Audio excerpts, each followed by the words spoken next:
បងប្អូននេះគឺជាផ្ទះរដងបាតបាទសម្រាប់ជាបានរដងបាតហ្នឹងហើយអ្នកដែលធ្លាប់ទិញយកទៅប្រើគាត់ដឹងហើយ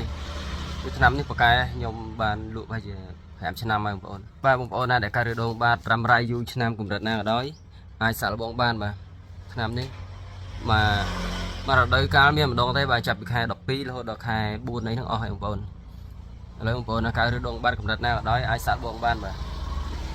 បងប្អូនខ្ញុំធ្លាប់កើតរោងបាតផ្ទាល់ហើយខ្ញុំជាដោយសារប្រទាលនេះឈ្មោះប្រទាលរោងបាតហូបមួយថ្ងៃ2ដងក៏បាន3ដងក៏បាននេះហូបប៉ុណ្ណឹងទេបងប្អូនហូបតែ3 4ថ្ងៃគឺដឹងពីប្រសិទ្ធភាពវាឃើញថាប្រសើរខ្លាំងអ្នកដែលកំពុងតែធ្វើទុកខ្លាំងហូបតែ2ថ្ងៃទៅ3ថ្ងៃគឺដឹងប្រសិទ្ធភាពភ្លាមៗបាទបងប្អូនកំពុងសង្ស័យថាខ្លួនឯងកើតរោងបាតក្អត់ឬក៏កំពុងតែកើតហើយបងប្អូនចង់បាទសួរនាំអំពីថ្នាំនេះហូបរបៀបណាដើម្បីឲ្យឆាប់ជាអីចឹងណាបងប្អូនអាចឆាតចូល page បានឬក៏តាក់ទងតាមលេខទូរស័ព្ទនៅខាងលើបាទបងប្អូនសូមជួយ share វីដេអូមួយនេះឲ្យអ្នកដែលកំពុងតែកើតរដងបាតឲ្យគាត់បានឃើញផងបាទ